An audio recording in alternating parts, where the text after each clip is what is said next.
Hey guys! For today's video ay gagawa naman po tayo ng isang masarap na naman pong ulam gamit po ang manok. Kita nyo naman po kung gaano po katakam-takam yung recipe natin ngayong araw sa manok. And kung wala pa nga po kayo naiisip ulamin ako, subukan nyo na rin po ito dahil bukod po sa madali lang naman pong gawin, talaga naman pong napakasarap. So let's get started. So una nga po ay maggigisa ako dito ng bawang. Bali isang kutsara po yan na minced garlic. And syempre, naglagay na rin po ako dito ng sibuyas. So ayan, gisa-gisahin lamang po hanggang sa bumango yung ating bawang at sibuyas. At isunod na rin po dito yung ating chicken. Bali yan po ay chicken wings na sinison ko po ng salt and pepper. Any part po ng chicken ay pwedeng-pwede po sa recipe na ito. Mas maganda po kung bahagya po nating papupulahin yung magkabilang side nitong ating chicken. Para mas mabango and bawas lansa na rin po. So ayan, akin na po yung binaligtad at papupulahin naman po natin yung kabilang side. Then after po nyan ay maglalagay po ako dito ng 1.5 kutsara ng chili garlic oil. Pwede nyo po yung i-adjust, depende po sa inyo. Pwede nyo po yung bawasan kung ayaw nyo po ng masyadong maanghang. So ayan, halu-haluin po at hayaan po natin muna yung mag-isa dito sa ating chili garlic oil. At maglalagay na po ako dito ng nasa 1/4 cup ng toyo and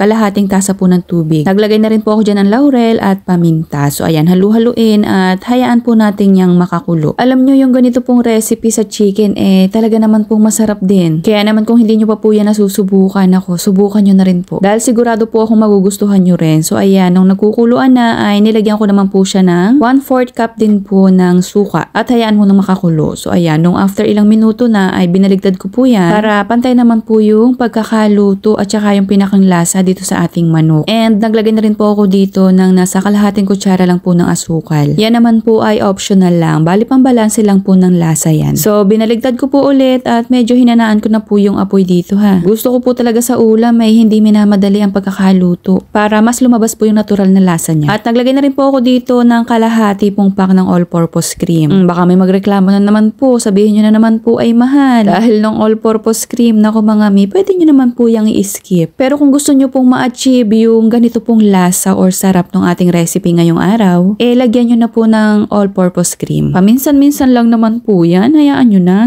So ayan, kapag nalagyan na po natin ng all-purpose cream ay hayaan na lamang po yan sa mahinang apoy. Hanggang sa maging ganyan na po. O diba, itsura pa lang talaga naman pong matatakam ka na. Kaya naman siguraduhin mong meron ka ng sinaing bago ka nga magluto nito.